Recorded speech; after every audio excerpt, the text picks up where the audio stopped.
Hey Sqadians! Today, let's discuss one of the most important processes in the living cell, that is, the repair of the damaged DNA. By now, we know that DNA is an integral part of the cells and living bodies as a whole. It is the molecule which stores all the information required by a living cell throughout its lifespan. This is where the synthesis of proteins starts, whether they are functional ones like enzymes or structural like the collagen. The DNA transcribes the information into the RNA, which is then translated into proteins.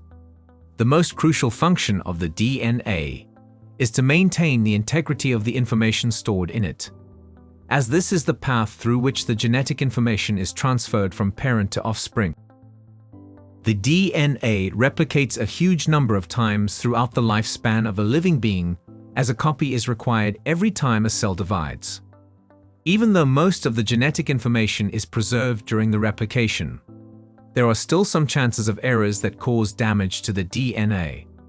The most common sources of damage include replication errors, environmental factors, and spontaneous damage.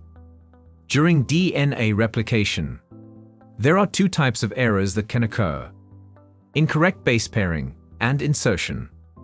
The replication is carried out by the polymerase enzyme, which first unwinds the parent DNA strand to open up a loop, then reads the information available to add complementary nucleotides and synthesize a completely new strand against each parent strand. The proper pairing of the nucleotides is dependent on the presence of the preferred tautomer. This preference for specific tautomer ensures a little fidelity, however. A second method is still needed for double monitoring. This is present in the bacteria as the proofreading subunit. This subunit scans the newly synthesized DNA strands to look for any mismatch and repair it. In mammals, there is no proofreading subunit in the polymerase, however, other enzymes provide this function. Other than that, some environmental factors can also cause damage to the DNA. These factors include chemicals, like nitric acid, and radiation, like UV. The most common forms of errors caused by the environment are single base alterations, two base alteration, chain breaks, and cross-linkage. Where, in first type of error, that is single base alterations, only one base is affected. It includes depurination, deamination of cytosine to uracil, deamination of adenine to hypoxanthine, alkylation of base, insertion or deletion of a single nucleotide, and base analog incorporation, insertion of a molecule which is similar in structure to the base, instead of the base itself. Next is the two-base alteration. This is the error in which two bases are involved. It mainly includes UV-induced thymine-thymine dimer, and bifunctional alkylating agent cross-linkage, in which a bifunctional alkylating agent, that is nitrogen mustard, containing two alkyl arms acts as a cross-linking bridge between DNA and protein to form a DNA-protein cross-link. Next one is chain breaks. In this kind of damage, the main backbone of the DNA is affected and breaks. The major factors that cause this type of harm are ionizing radiation, radioactive material, or oxidative free radical formation. The last type of the damage is cross-linkage, in which two bases of either the same or the opposite strands form a cross-link between them, or between the DNA and a protein molecule, such as histones. Other than all these factors, damage can occur spontaneously as well, such as the spontaneous degradation of cytosine into uracil due to the thermal liability of N-glycosidic bond. After discussing about all possible errors that can damage DNA, now we will learn about how it gets repaired. To repair the replication errors, the living cells have proofreading activity that, however, is not useful for the other types of damage.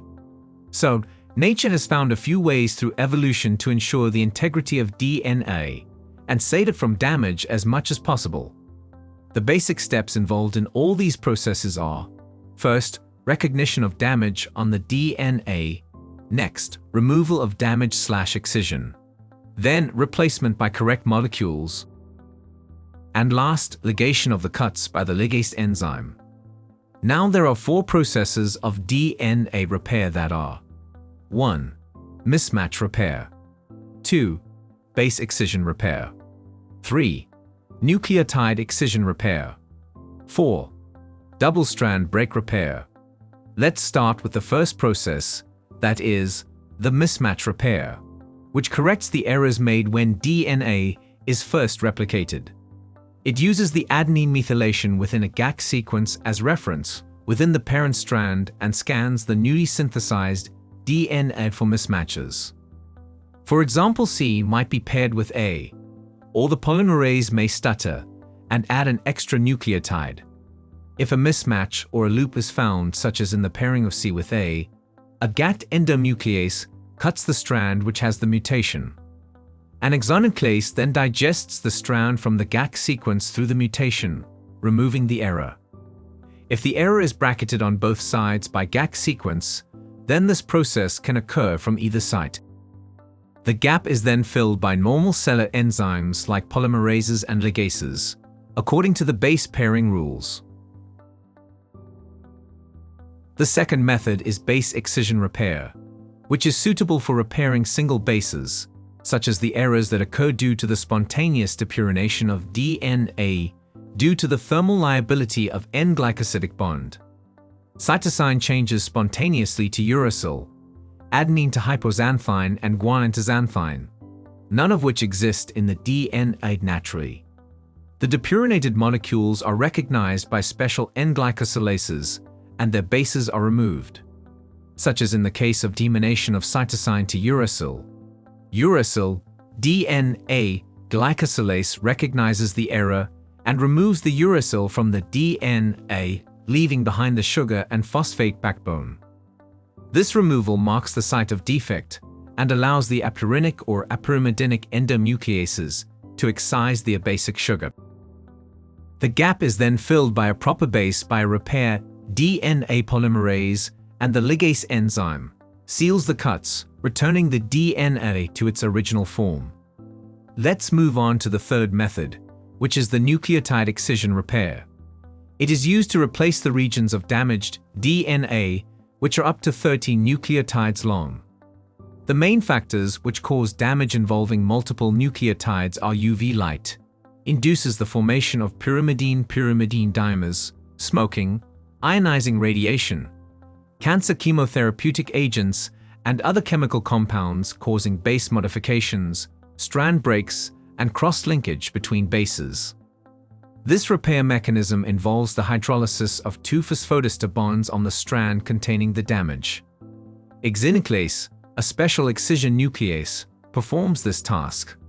This enzyme consists of at least 3 subunits in E. coli and 16 polypeptides in humans. In eukaryotic cells, it cuts between the 3rd to 5th phosphodiester bond on the 3' side and between 21st and 25th bonds on the 5' side. Therefore, a 27-29 base pairs long DNA segment is excised. After the removal, the segment is replaced by proper base pairing with the help of repaired DNA polymerase, and the ends are joined by the ligase enzyme. The last method is the double-strand break repair. It is an important mechanism involved in the repair of the damage caused by the ionizing radiation or oxidative free radical generation and number of chemotherapeutic agents. The double-stranded break is non-homologous and initially involves 2 proteins: DNA-dependent protein kinase, DNAPK, and Ku, a heterodimer of 70 kilodaltons and 80 kilodalton subunits. The Ku protein has latent ATP-dependent helicase activity and binds to the free DNA ends. It then recruits the DNAPK, which has a binding site for DNA-free ends. This allows for the approximation of the 2 separated ends. The DNAK-UDNAPK complex activates the kinase activity in the DN, a dependent protein kinase, which then phosphorylates Ku and the other DNAPK molecule on the opposite strand in trans. The DNA PK then detaches from the DNA and Ku, causing the activation of Ku helicase component, resulting in the unwinding of the two ends. The unwound, approximated DNA then forms base pairs, and the extra nucleotide tails are removed by exonuclease. The gaps are then closed by the ligase enzyme. So this was all about the DNA repair. Like any other system in the body, any defects in this one can also lead to serious side effects and diseases. If the DNA damage is not repaired properly, it becomes permanent.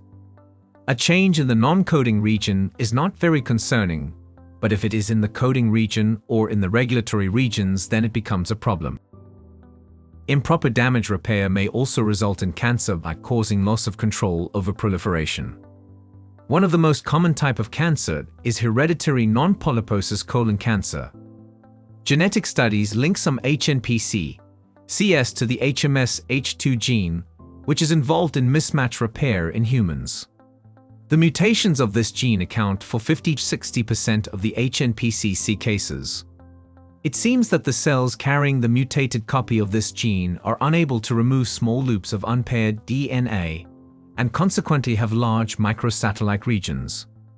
This microsatellite DNA expansion might be linked with either expression or function of proteins required for cell cycle. Another disorder linked with faulty DNA repair process is xeroderma pigmentosum. It is an autosomal recessive genetic disease which characterized by a significant sensitivity to sunlight, UV, and subsequent formation of skin cancers, resulting in premature death. The individuals with this disorder have 1,000 to 2,000-fold increased risk of developing cancers. This disease seems to involve the repair of damaged DNA, especially the thymine dimers. Cells cultured from these patients exhibit low activity of the nucleotide excision repair process. Two more diseases are linked with the DNA repair process. The first is ataxia telangiectasia, which, like the previous two disorders, is an autosomal recessive disease. It affects the nervous system and the immune system and is characterized by increasing difficulty in movement and coordination, as well as a marked sensitivity to damage by X-rays.